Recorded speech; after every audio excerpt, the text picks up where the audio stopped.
Hi, Michel.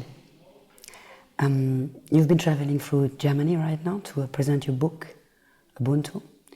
And it's a book which speaks basically about a non-monetary system. And it's also the topic of my exhibition, A World Without Money. And actually that's why we met. Ah, excellent. And I'd like to ask you, what is your relationship to money now? Well, my relationship to money is the same relationship with everybody else in the world. Our lives are completely consumed by money, from the moment we are born to the moment we die. And we can argue against it, we can claim that it is not so, but then we're just deluding ourselves, we're just lying to ourselves, because unfortunately our lives and everything around us, every crack and crevice of our beingness has been infiltrated and affected by money. Did your relationship to money change from the time, because you started working on this topic about 10 years ago, huh? Yes. What is the change which occurs from the beginning where you were maybe not so aware about the way money affects your life, and now you slowly become more and more aware? Yes. What's happening? What happened with you then? I suppose you change. What I can say now, I'm much more passionate about a world without money than I was when I first started thinking about it. Mm-hmm. Because, and this is in 2005, when I started thinking about a world without money, and that was as a reason of my research into the origins of humankind. Yeah. And I realized that there was a time in human history that people lived without money for much longer than we've lived with money. Yes. So that caused me to think about, but hold on, this is very strange, because we've been told that money makes the world go round.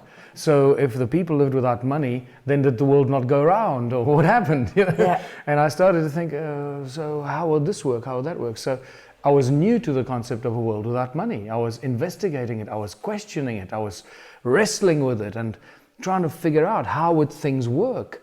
And it took 10 years, literally 10 years, for me to reach a stage where I was comfortable enough to write a book about it and put the philosophy on paper. Mm-hmm. That doesn't mean I haven't been talking about it. Yeah. I've been talking about it for at least the last 6 years. Mm-hmm. Well, in fact, for 10 years I've been talking about it. But actively traveling the world since 2010 and talking about a world without money, and we call it Ubuntu contributionism. Yes, yes. Before we go into the topic of the book, I'd like to make a bit of a picture of you. I'd like to know a bit of private things, like you live in South Africa?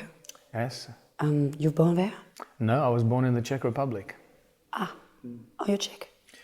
I was Czech by birth, yes, but I can't call myself a Czech. You speak the language? Very badly. It's a very difficult language. I heard, super difficult grammatic. I understand it, yes, but I struggle to speak back because I have a very limited vocabulary. So. Both of your parents were Czech? My mother is Czech. Yes. My father is Ukrainian. Okay. You speak Russian? No. I don't. But I'm learning from Valerie. Yeah. When did you come to South Africa when you started? 1969. 1969. How old were you there? I was 9. Okay, so very young. It was still apartheid there, isn't it? Oh yes. Yes. Yeah. I grew up in the apartheid days, and South Africa was a very interesting country during apartheid. It's not what people think. Mm-hmm. It was far safer than it is today. Yeah. People seem to have more than they have today. Yeah. And if you go around when South you mean Africa, people, you mean white people or black people or both? And black people. Okay. And this is not something that is commonly shared. Yes. And it would be an interesting journey for you if you went to South Africa and interviewed black South Africans that remember what it was like under apartheid and what it's like today, and let them tell you their personal experiences. Mm-hmm. Right now, the reason why the Ubuntu movement and the Ubuntu Party is getting into the hearts and minds of the people in South Africa is the people know that they've been lied to and abused by the current regime, the ANC, who was seen as the liberator, but people are now realizing they're not the liberator. They're the new slave master. Just different rules. Just different color and a different era. Yeah. And they've kicked out the old slave master and they replaced them by a new slave system. Yeah. But why is the criminality higher than it was? What make it stronger?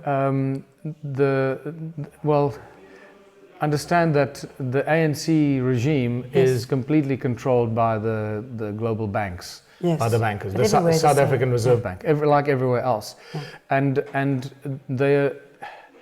I'm not quite sure what the agenda is, but whatever it is causing a lot of unhappiness with the Yeah. people.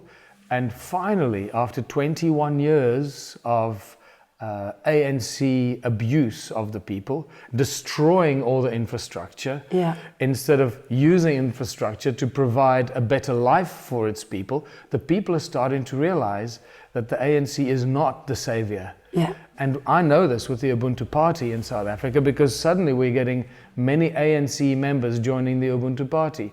The DA, the Democratic Alliance, the opposition, joining the UBUNTU Party. They said they've had enough of the lies and the deceptions and the criminal activity of the ANC political hierarchy. Yeah.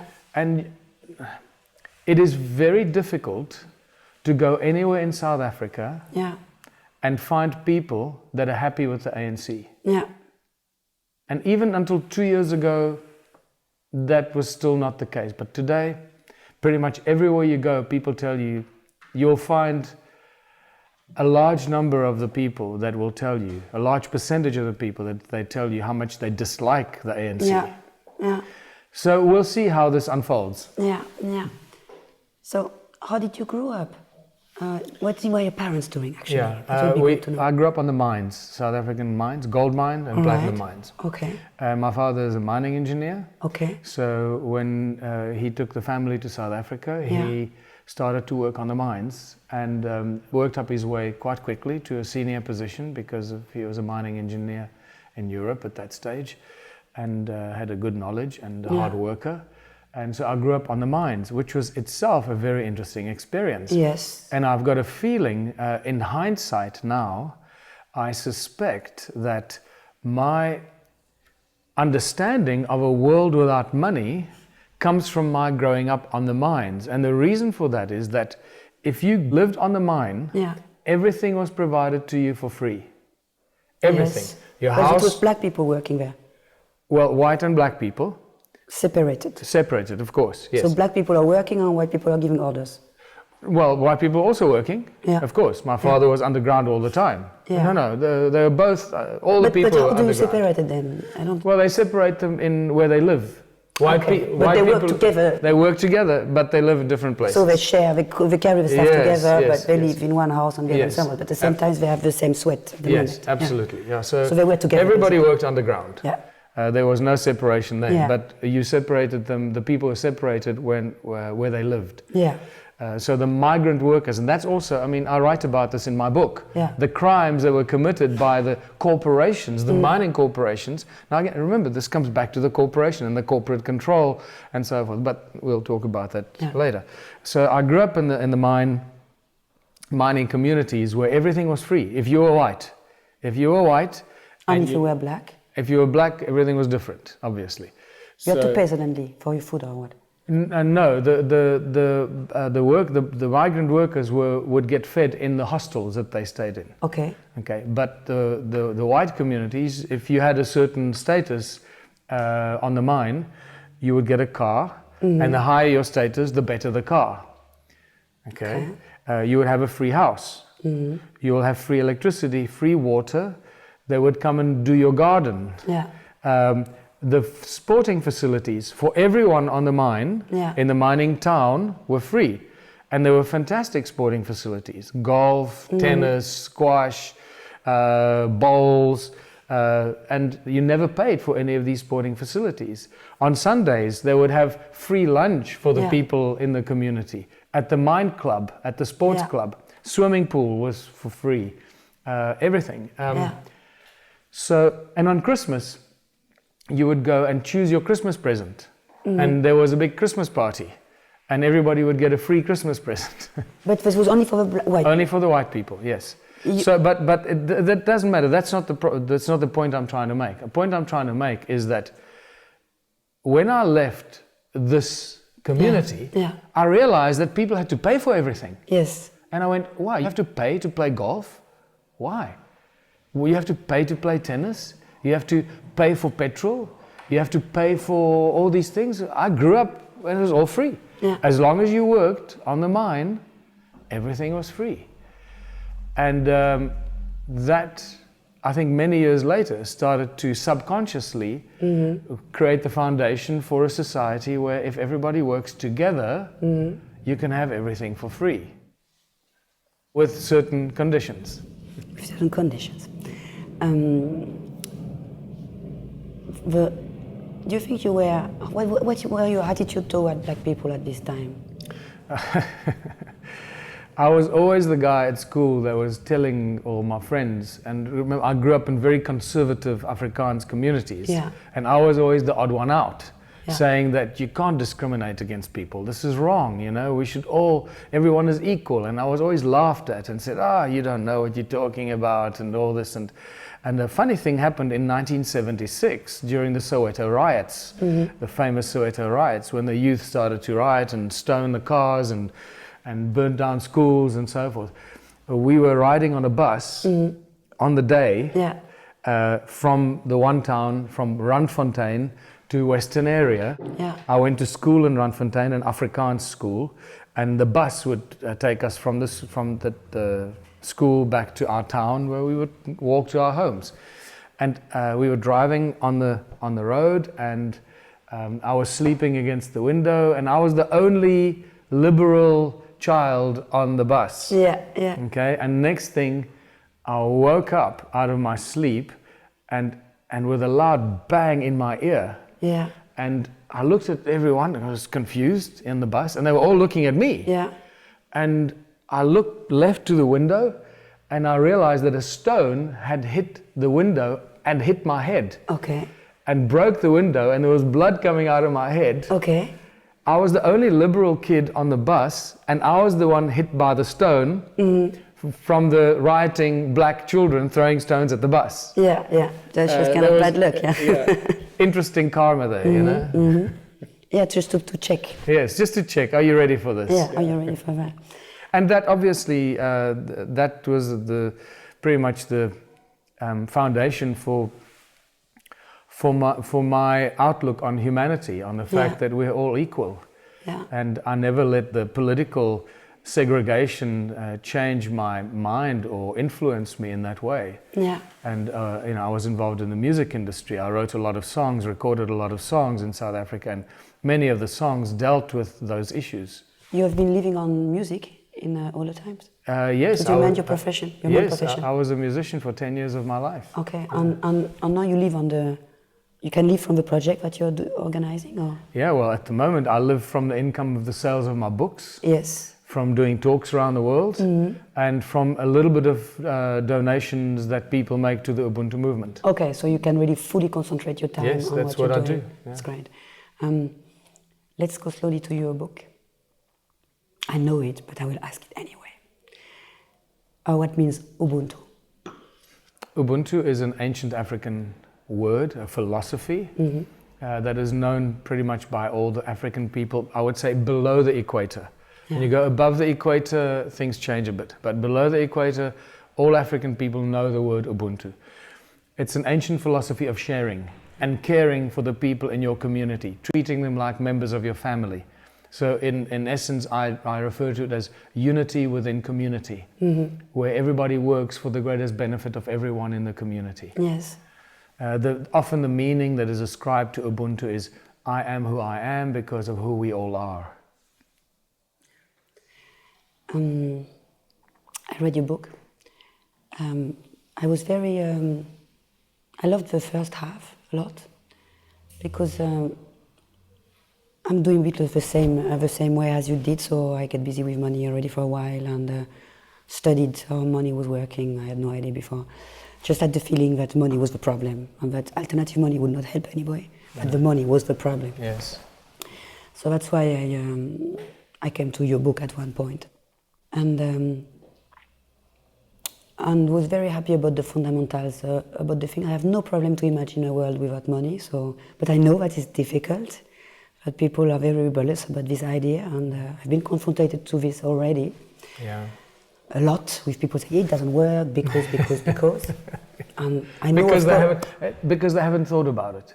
That's a knee-jerk reaction. It's an automatic response that's encoded into our way of thinking through the education system and the corporate structure. This is just it's like people just like, you know, if you hit them in the stomach, that's what they do. You tell them a world without money. Yeah, it's fears. Yeah, it's fear. It's all fear-based. Yeah. And so I know these patterns quite good. From the middle of the book, I started to be a bit like, and I'd like to ask a bit more. Yeah, of course. And what is interesting is you still have a very hierarchical system. No, not at all. I don't think it's hierarchical at all. The Edelist Council is a form of hierarchy. No, it's not really a hierarchical system. So I'd like to just make sure that that is not misunderstood or misinterpreted. A council of elders is just a council to guide the community and make decisions on behalf of the community, because it's appointed by the community of the most trusted people. They're not a political appointment, and they're not appointed by any central government. The Council of Elders, as I suggest in the Ubuntu contributionism principle or philosophy, is decisions need to be made in every community. Yeah. Okay. Otherwise, you just have a free for all, and that's not what Ubuntu and contributionism is. There has to be consensus on various issues, and the consensus needs to come from the people. So the people decide who the most trusted individuals in the community are to guide and advise the people on certain issues and to make decisions. Like, if I want to build a bridge over the river in the community, just because I want to build a bridge and it doesn't serve the community, the Council of Elders will decide, well, Michael, why do you want to build the bridge? Come tell us why you want to build the bridge. And I say, because I'm sick of walking around 1 kilometer, so I want to build a bridge for me. And say, well, you know, you're going to use the server, you're going to use facilities, and people are going to have to work with you to build the bridge, but it doesn't really serve the community. It's only going to serve you. So we advise that we don't build a bridge now. Yeah. So that's the kind of, that might be a silly example, but you know, I follow you. But at the end, the people have to vote to get this council. How do they get the Council of Elders? They vote it, or how do they decide who is going to be? Absolutely, they vote. Everybody, not vote, they propose who they believe is the most trusted individual in the community. But at the end, they have to decide who is going to be that. No, those people with the most votes. So the Council of Elders is based on sacred geometry. Everything in the contributionism system and philosophy everything is based on sacred geometry, because sacred geometry follows the laws of nature, and we as people need to start working and interacting with the laws of nature, because we've been really going against nature in everything we do. The way we build things, the way we create energy and technology, is we going against the laws of nature all the time. Yeah. So the whole Ubuntu contributionism philosophy is to start interacting and working with harmony, or in harmony with nature, and this is why I have that chapter on sacred geometry in my book.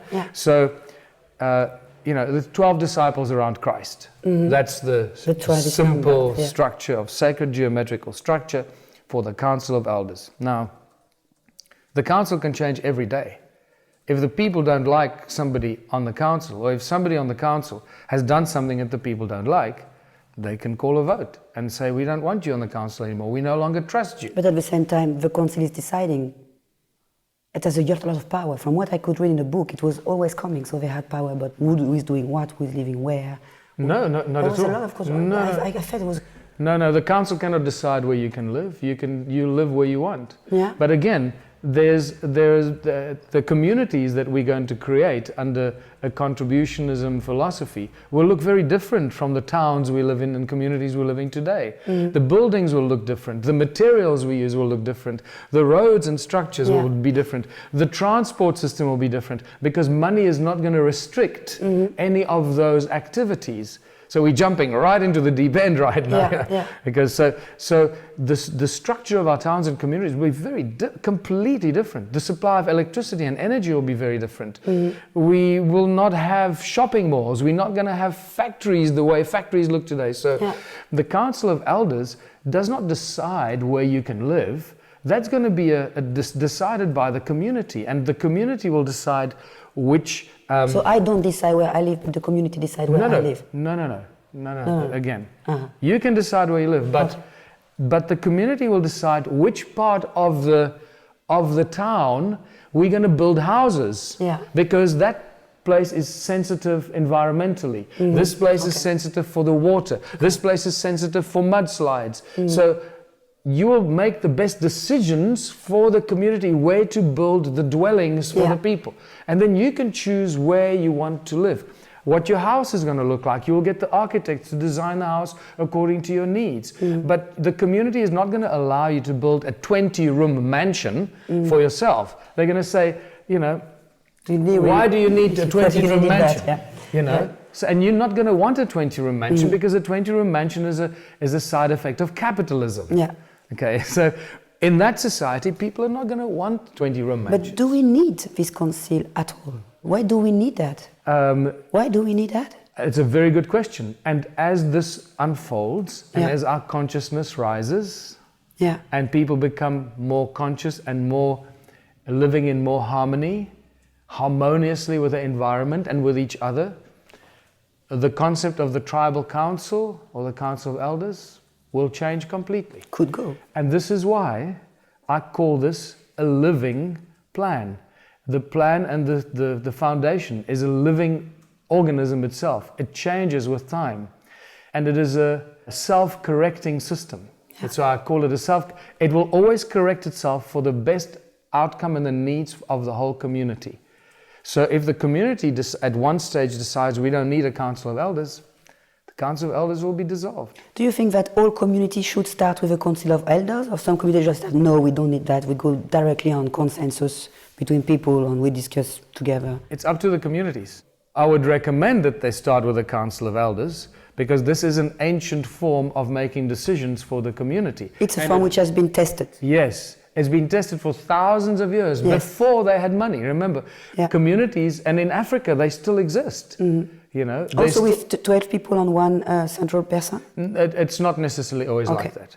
But this is what we suggest. The communities don't have to do that. It's just a suggestion. So it's a suggestion? Yes.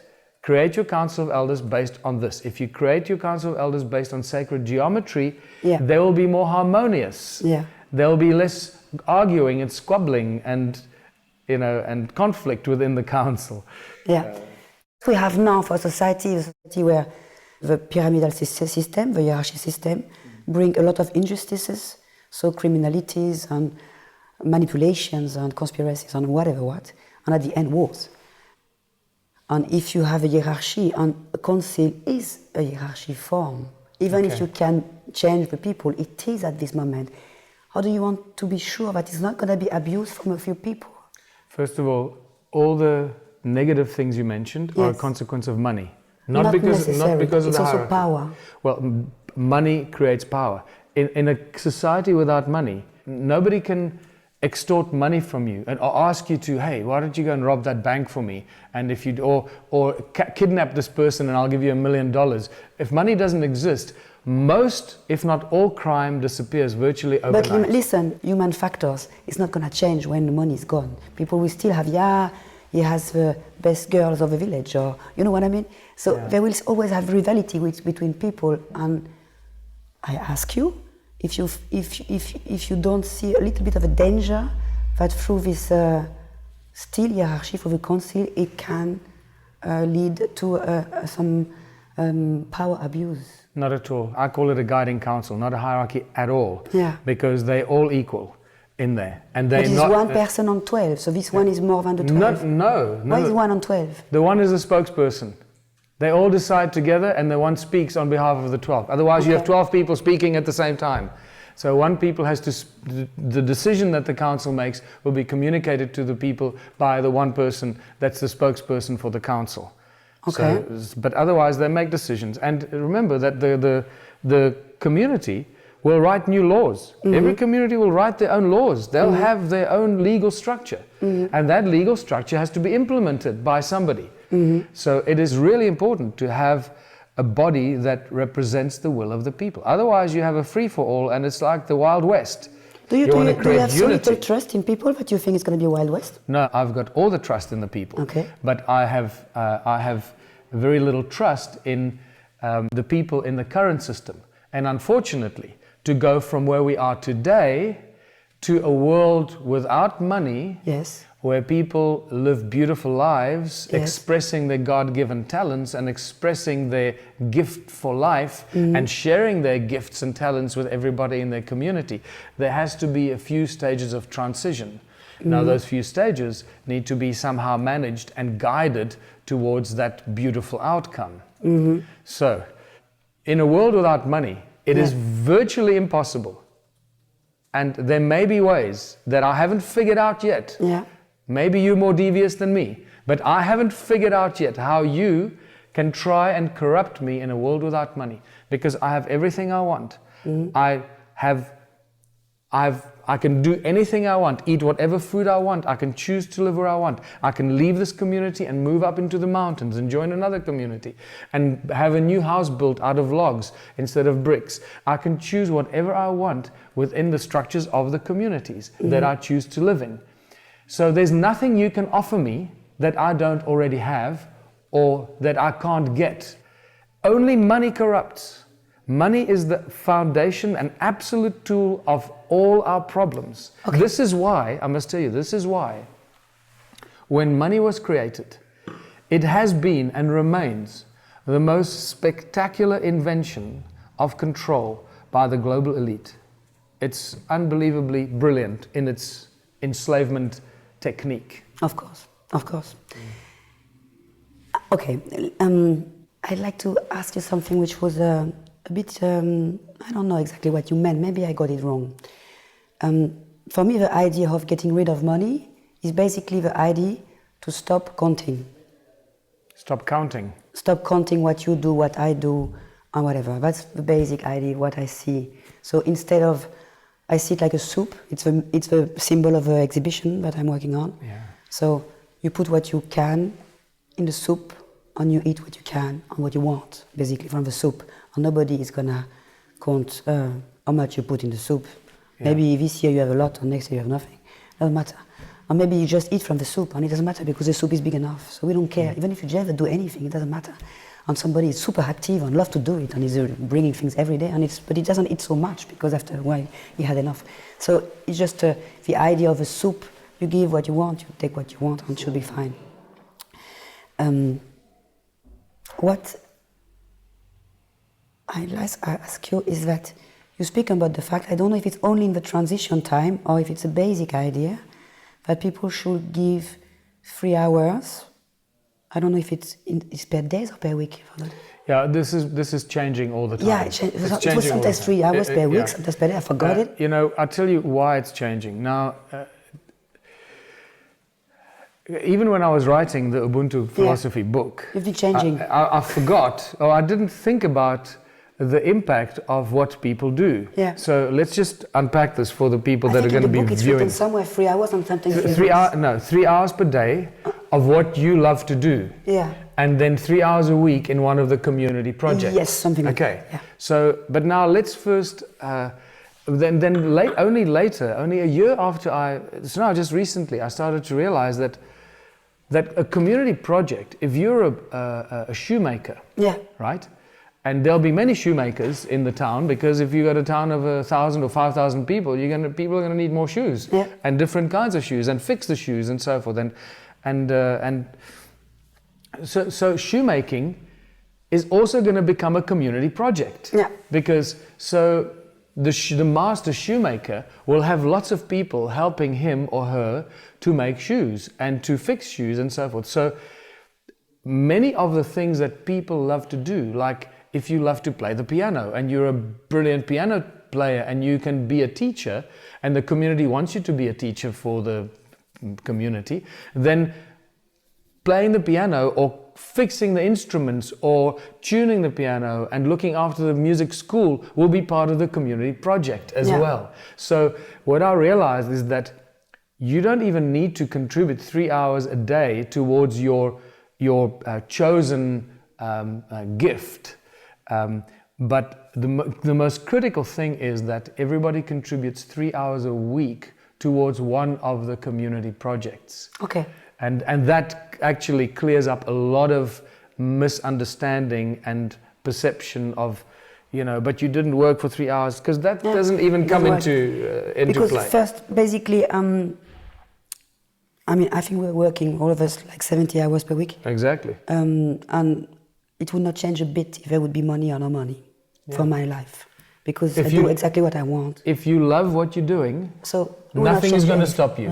Yes. But unfortunately, 90%, if not more, of the world's population hate their lives. Yes. They are slaves. That's a big problem. They wish they could escape the miserable life they have. Yeah. So it is that misery that we need to solve. It's not about me, because I'm already doing what I want to do. Yeah. You're doing what you love to do. And there are many people in the arts that do creative work. Even some people that are musicians and artists and so forth have to go out and get jobs. Yeah. They have to have a second job so they can paint or buy the canvas or to paint or buy the strings for the guitar. Yes. And not everybody can make enough money to follow their passion. Yeah, and it's a waste. And that's the first thing. A waste of quality. And again, this comes down to a very important consideration, is 90% of the time and energy we spend in our lives today is wasted. Wasted energy towards chasing money, generating money, creating money, everything to do with money. Yeah. Because you live somewhere else where you don't want to live, and you have to go somewhere else, so you need a car, you need petrol, you need to catch a train.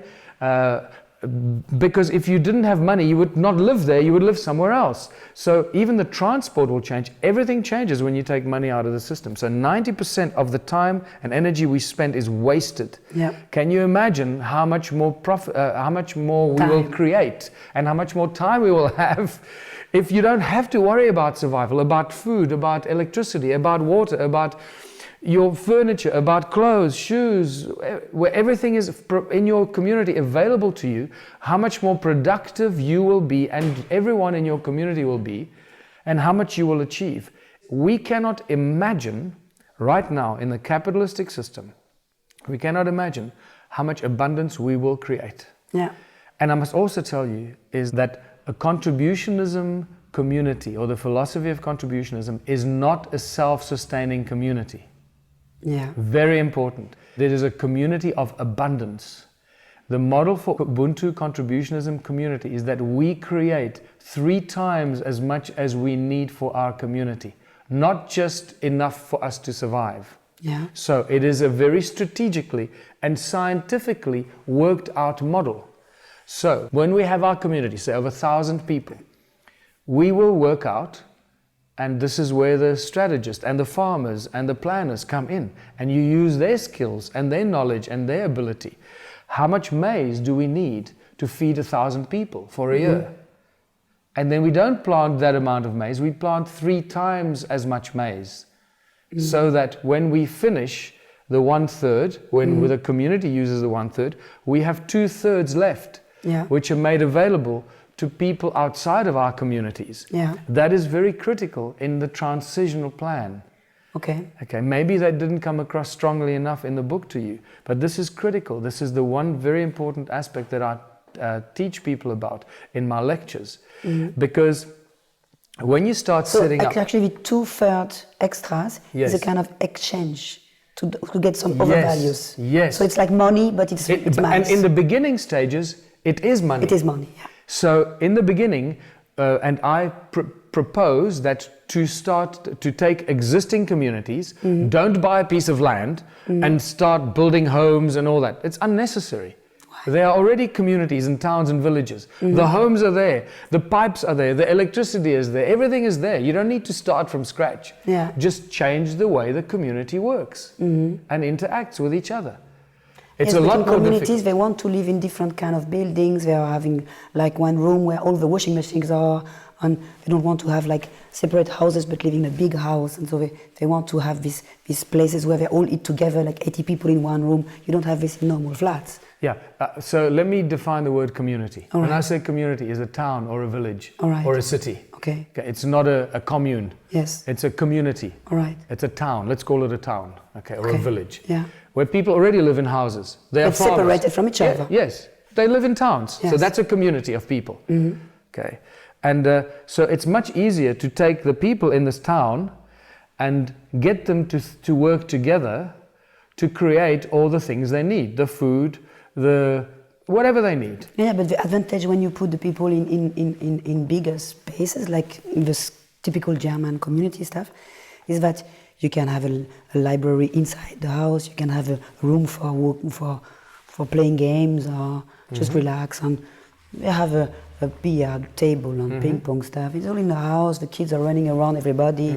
So it's not like this parental stuff, like 2 parents, a few kids, but the kids, they go from places to places and use the fridge there and then go away, and you know.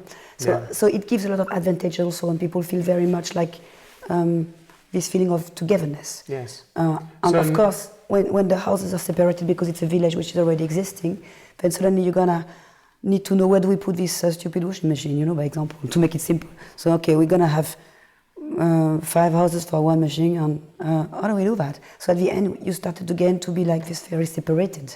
So it's not a bad idea to also decide to make bigger complex where you can have a bit more of these communal activities, like having breakfast together. Because now the thing is that with these little houses, many old people, they're alone all day, you know, especially in big cities. I know this in big cities because the benches have been removed in most of the big cities for this kind of reason, because benches are free. You know, everybody can sit for free. So it's like a free room in the city. So it has been removed. So old people stay in this house and they look TV, hypnotized by the TV all day long, and they don't have any contact with anybody. Yes. And if you let people live again together in bigger complex, then you give them a little bit more of this, because they grow older together. So that's a bit of an advantage of this kind of structures. I would suggest that absolutely. Yeah. And you need to create that kind of space in the community. Yes. For those who want. Not everybody wants to live in that. Yes. Some people want to live alone, you know. I don't want to live in that kind of place. It's my worst nightmare. Yeah. I want to have my own space, my own bedroom, my own place I can go and close the door. I don't want to hear noises and people playing cards or screaming or getting drunk. I'm not interested. I want to have my own space. Okay? Some people like that. And eventually they get tired of it, and then they also want their own space. But nevertheless, so this, what you describe, is most likely, and I'm not saying it is, but I'm saying most likely going to become the communal area inside this community, where people will come and they will participate, and when they've had enough, they go back to their home.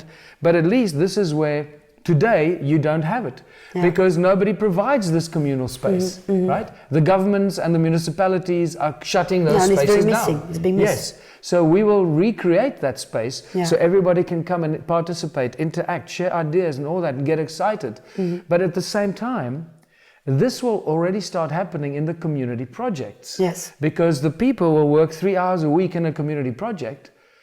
While they're doing this, not only are they meeting other people in their community, learning new skills, learning how to bake bread, make cheese, weld, work with wood, make shoes, whatever, learning new skills and meeting all their people in their community, creating a strong community unity, new camaraderie in the community, a community feeling. And within a year of doing these community projects, not only are you creating abundance of all these things that you can export to your neighboring towns and make money for your community, because we still need money in the beginning to set up more community projects, but people are learning new skills, they feel empowered. Yeah, but look when you build this one community, you have probably maybe another one. Yes. And they start to exchange a bit, because they both work on the system. Around is the money world, still, but they are both existing. And they have a kind of light autarky, so they are building a few things, but it's not complete. This one has good surgeon, and this one has good architect, and they help each other. Yes. And they don't need to produce 3 times more, because they already help each other. And there is actually a third one coming, which is going to also help them each other. So they don't really, this why 3 times more? I mean, well, it is just a suggestion. It's a bit like boom, 3 times more. Well, again, it's a Holy Trinity principle. It's sacred geometry. All right. There's a very specific reason. Many numbers are sacred. Well, just so that people get an idea why it's 3 times as much. And again, we're just scratching the surface here. Yes. There's a lot more work that I've done on this that we can't discuss here because we don't have enough time. Oh, sure. There's a lot more interaction I've had with farmers, with scientists, and so forth, who've contributed some of their ideas and have agreed to do certain things if such a situation arose. Yes. So I know where there's already support from the current system, yes, which gives me more confidence that we have a good point of departure. Yeah. Okay. Not only that, but at the moment, the area that I'm most surprised at, which I was hoping would happen, and it has happened exactly as I've predicted or projected, because I'm projecting this reality. I've been projecting this reality for 10 years now. Yeah. The tribal leaders, the tribal chiefs in the traditional tribal lands, and even the kings are now supporting this philosophy and this Ubuntu contributionism philosophy. Yeah. And they're asking me to come and share this idea with the people in their tribal lands so they can implement it. Now, this is the most exciting thing that can happen because the tribal chiefs have far more say in their tribal lands and the government doesn't interfere. So we can start implementing this under the tribal chief, who will be like a benevolent dictator to teach the people how to be free. Yeah, but this is contradicting itself completely. Absolutely. Yeah. So you've got to understand some things here. That sometimes you can take a horse to the water and you can not make the horse drink.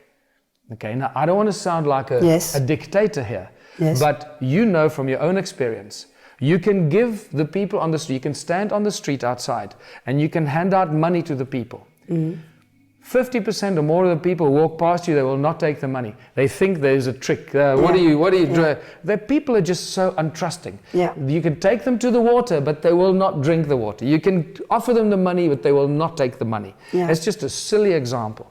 So in communities where you've got towns and villages, we've started working with sharing the philosophy among the people, and I'm using my own town as an example, where we've created miracles in 1 year. What we've started doing is preparing the people for it, sharing the information, setting up a few basic community projects, learning from our mistakes so we know what not to do the next time, and learning how people think. Learning how people respond. When you propose this to them, we have a town of 5,000 people. So it's a decent sized town. So for me to convince 5,000 people, 2 years ago I thought it was impossible. Now we have more than 3,500 petitions to support the Ubuntu and contributionism movement, and our 24 community projects, 3,500 signed petitions in a town where we only have 3,000 registered voters. So you understand how this is already embraced. They understand it. They want it. They want it. They want it.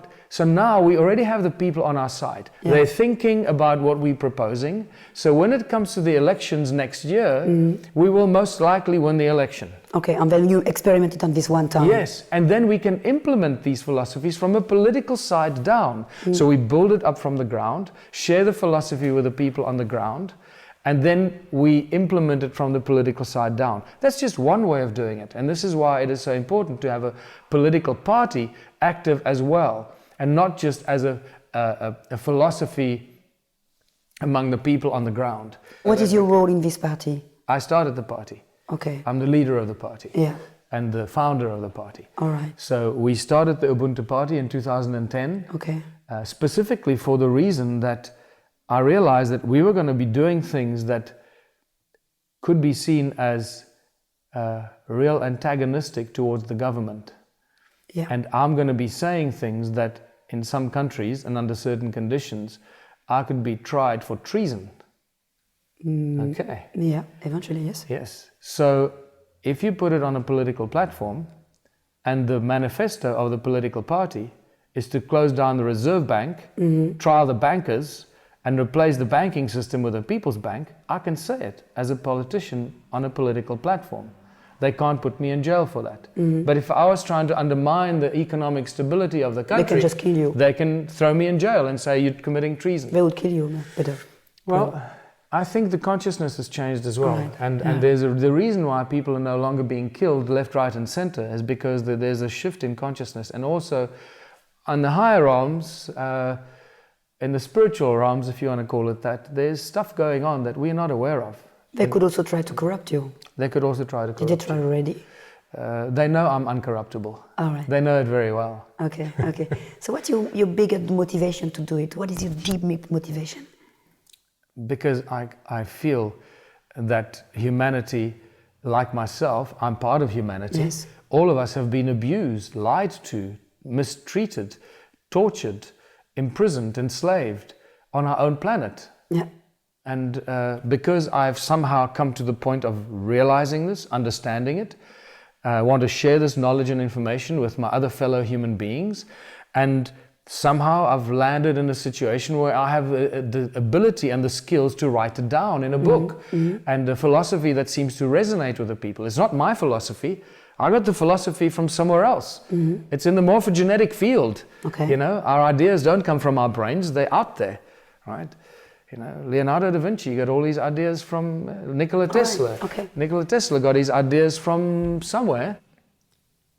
I live in Berlin, and I belong to this very, very short, small amount of human beings who, in a money world, which I actually would like to change, have quite a lot of personal freedom. It means I'm a freelance artist. I do basically what I want.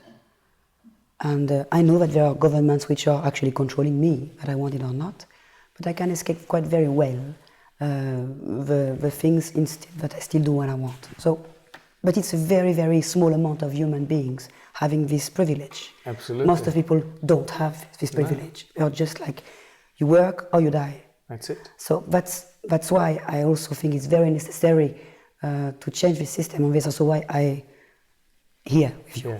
Yeah. So that you are clear that we are, Okay. for this, it's very clear for me that the money must disappear. Yeah. But for me as a free-minded artist, if you tell me you have to work 3 hours, I don't want to come. Okay, Because so me, I understand what you're you know saying. what I mean? So let me Because explain to you why. But if you Yeah. say me nothing, I might work, Yeah. I might work 20 hours. Okay. Or like I might work crazy. This is very important. Yes, it's Yeah. a very important question and a very important answer. The system is called contributionism. Yes. So everybody needs to contribute the same amount towards the greater benefit of the community. But what means the same? There's some things which need qualification, where I've been working 20 years to have these qualifications. Like, let's say I'm someone healing you with plants, right? Or I'm someone who's just painting your walls white. It's a different amount of preparation for that. Absolutely. So actually I could say, hey guy, I've been working 20 years to understand plants, so I want to work 3 minutes. Okay, I'm not we're thrilled. talking about You know different what I mean? things. We're So- talking about two different things. Right. You're talking about your passion, your skills for life that you'll be contributing for your community. Right? That's Yeah. not what we're talking about. We're talking about community projects. 3 hours a week in the community. Somebody has But to... don't you think it's a weight that someone which is so good as plant healing still have to make 3 hours in the community when he's already giving such a skill and such an amazing thing with his plants? Why don't you say, yeah, this guy doesn't need to make these 3 hours, it's ridiculous. He's already like working every day like to heal people. But I'm gonna ask him to make 3 hours of dishes for the society. You know what I mean? Yes. It's where I wonder if this is Absolutely. necessary. Yes, you're still thinking about it from a capitalistic perspective. You're still thinking about it. What I'm hearing, I've heard this argument thousands of times, and it is still coming from a little bit of fear. Yeah. I don't want to be.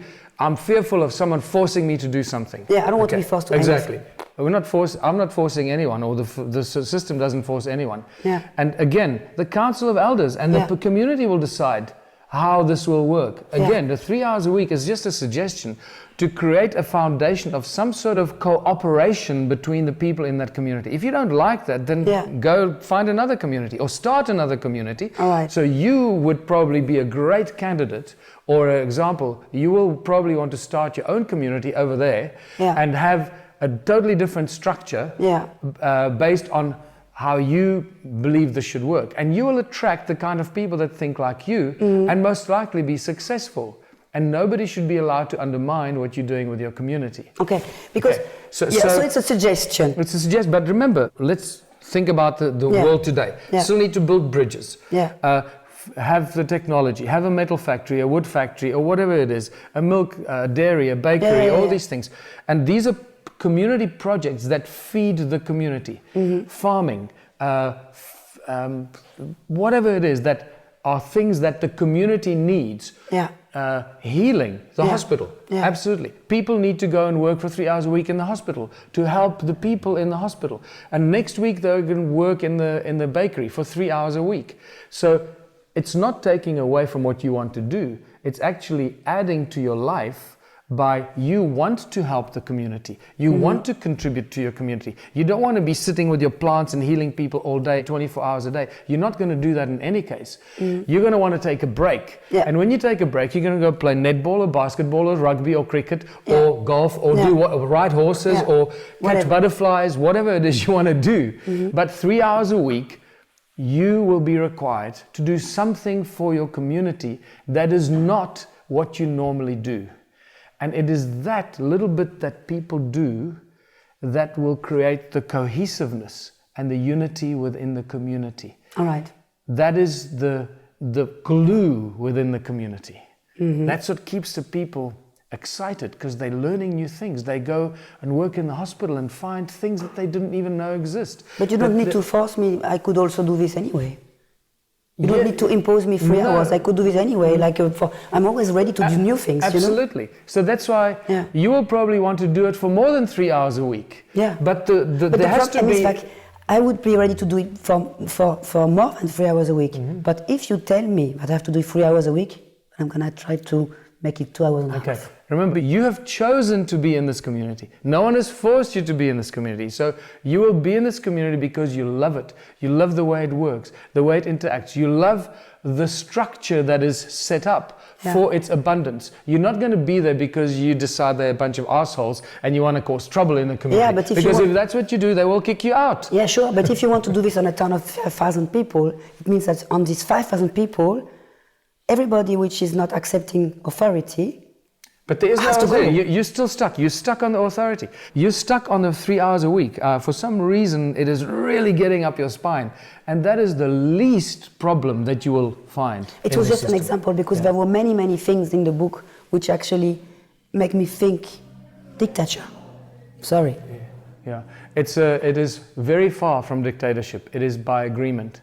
It is an agreement and consensus by the people. Because for me, freedom means that you also accept that people have personal, individual freedom, that everybody's different.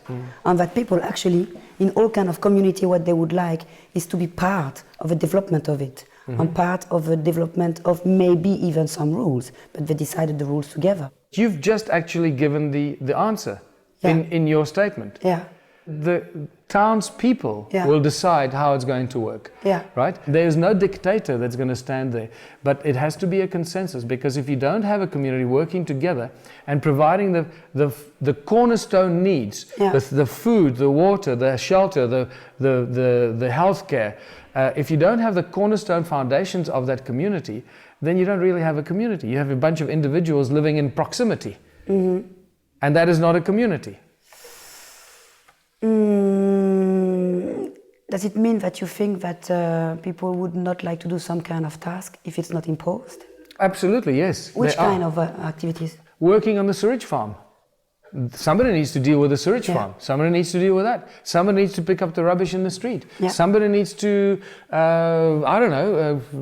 do all those kind of things. So these are the community projects that everybody has to participate in. And just because you're a doctor or a professor or whatever you think makes you holier than thou, you're going to escape that. No, everybody must do some job that is really serving the community. And it'll go from digging trenches to helping the dentist, to working with the engineers on the bridge, and the reason I say this again, because, and we haven't even touched upon this, the education system.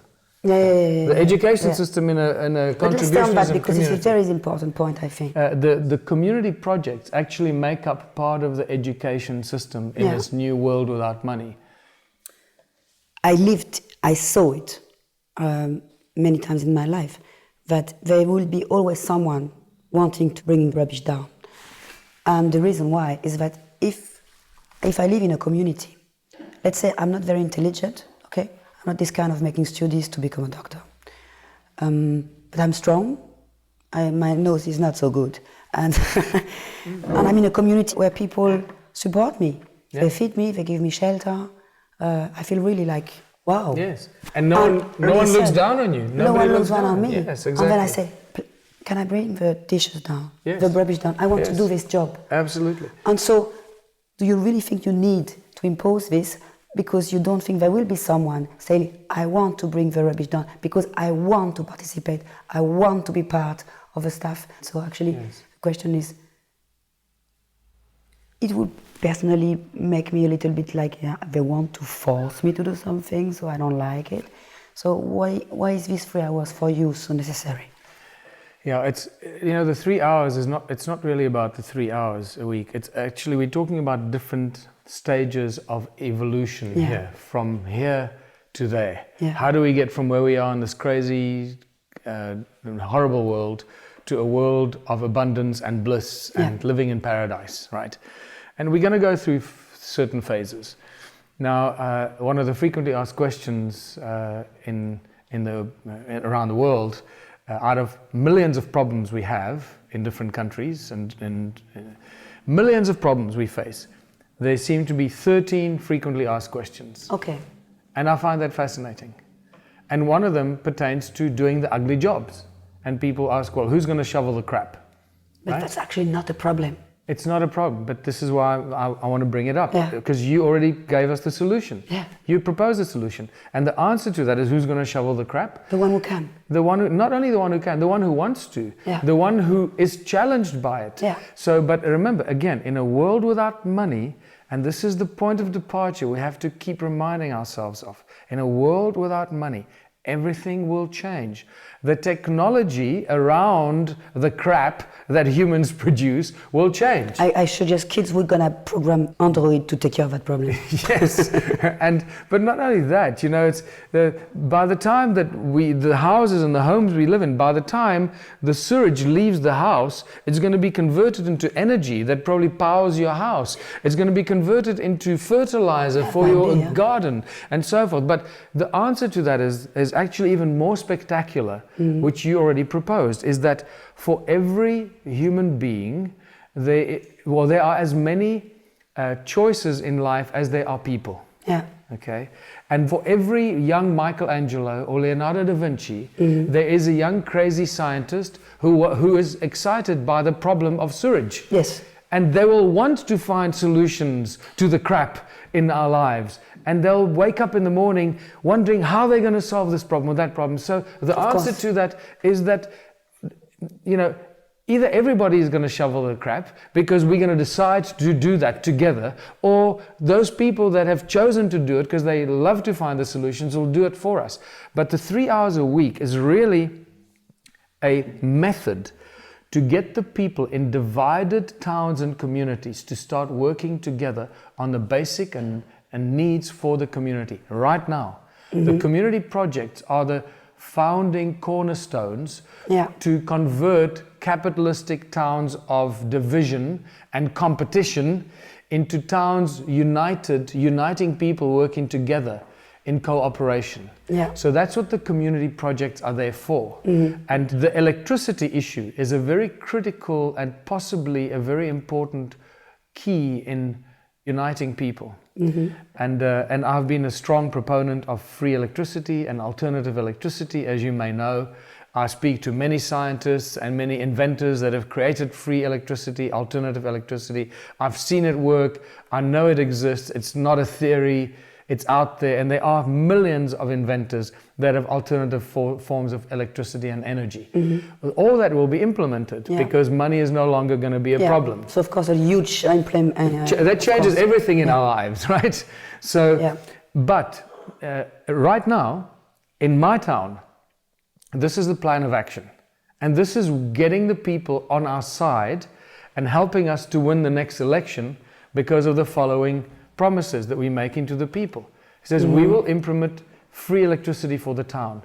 Not with special new technology, with tried and tested technology, by putting hydro turbines into the river, But the hydro turbines belong to our community, they belong to the people. So the electricity they produce will belong to the people and not to somebody else. So we won't have to pay for the electricity. But this is how we plan to implement it and start this feeling of community building together, because people today don't want to build communities. We are divided. People today are fearful of each other. They're scared of talking to their neighbors, right? And they look out the window and somebody knocks on the door. Who's knocking on my door? It's like we live in fear these days. Well, in Africa, that is not necessarily the case. And small towns and small communities are far closer to each other than big cities. Yeah. So it's a lot easier to unite people in small towns and small villages. So the proposal that we're making to the people in our town is we will implement all these different community projects with the money that comes from the government, because there's lots of money coming from the government for the municipalities for different aspects of running the municipality. Yeah. We will make sure that the money goes to the right community projects. We will also make sure that we will find the scientists and the inventors and the engineers to come and install the electricity for our town.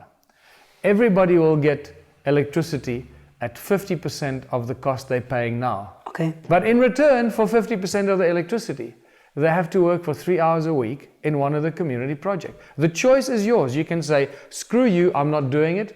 I'll pay full price for the electricity. Or you'll say, you know what, that sounds like a great idea to me. Let me go and meet the people in my community. Let me go and work in the bakery and the dairy and the metal factory and the bridge building and whatever it is you're doing, breeding fish, whatever, and learn new skills. Meet the other people in my community, and I'll only pay 50% of electricity. So that's year one. Year two, now you've got the people already in the mentality of working together, not only working together, but creating a lot of money for the community. Because remember, I told you earlier that the Ubuntu contributionism philosophy is to create 3 times as much as what we need. So now our town is going to be creating all the stuff that we're going to be selling to our neighboring communities for a fraction of the price that they can buy it in their supermarkets. So what have we just done? We are beginning to collapse their capitalistic model, because all the people in our neighboring communities will be buying things from us and no longer be buying it from the wholesalers and the shops in their towns. So in a way, we're going to be forcing them, it's a terrible word, but we're going to be forcing them to change from a capitalistic model to the way that we work. So in this system, it still means that it's a kind of democracy, because you decide for a certain amount of people, so there's a kind of vote in a way. So it means that some people will be happy with the end decision and some people will not be happy with the decision. Yeah, the tribal council must decide what's best for the people, because sometimes the people don't know what's best for them. You sure of that? Absolutely, especially if people are ill-informed. Look at the world today. Many Americans think that, things happen in a certain way because they lied to by the media. So they're ill-informed, so they make the wrong decision based on the information that they've been given. So often, if the tribal of elders knows that there's a cure for cancer, but the people don't believe there's a cure for cancer, then the tribal council must say, no, we've decided that we will implement this cure for cancer because we know it works. And the people say, no, we don't believe it works. So the council, because they have more information, will be in a position to make decisions on behalf of the community who may be ignorant. Yeah, sounds a bit dangerous to me, I must admit. There's going to be a transitional phase. It sounds dangerous, but it's a lot better than what we have today. Yeah, but I think there is other ways which what I'd like to suggest, if you believe there are ways that are more interesting, you need to bring it to the community and propose it to the community. And if the community finds that your way is more interesting, they will implement it. So it's open to all this kind of manipulation and change. And this is why I call it a self-correcting system. Because if you, as a member of the community, comes up with an incredible idea that is really going to benefit the community, and the people go, my God, you're right, we've been doing it the wrong way, then it will change. But the thing is that I don't believe that I have the idea. I believe that everybody wants to work on the idea, on that, to make people really free and to make a real shift in consciousness, it means that you take in consideration that people want to. There's some people who want to follow. That's very true. But there's also people who want to initiate, and that's very true. Yes. But it's a little bit like, let's be curious how it's going to happen. I'm very curious how this thing is going to work. I hope very much that you're going to get through your project. And I'm very, very curious to see. Well, the good news is it's working already. Yeah, but it's not in practice yet. It doesn't matter that it's not in practice. We've started the journey. Yeah. It is in process. Yeah. We have started the walk of 1,000 miles. When do you think that is going to be concrete? Like. I have no idea. I hope that the elections in 2016 in South Africa. Okay, so it's very soon. Yes, it's the local elections. Yeah. Last year we had the national elections. 2016 we have the local municipal elections. At the way the Ubuntu philosophy is growing, it is unstoppable. Yeah. People in communities want to implement this. So I suspect and I hope that we will win the election in not just one but a few towns. Yeah. That means we can then implement this in a few towns, even if it is one town.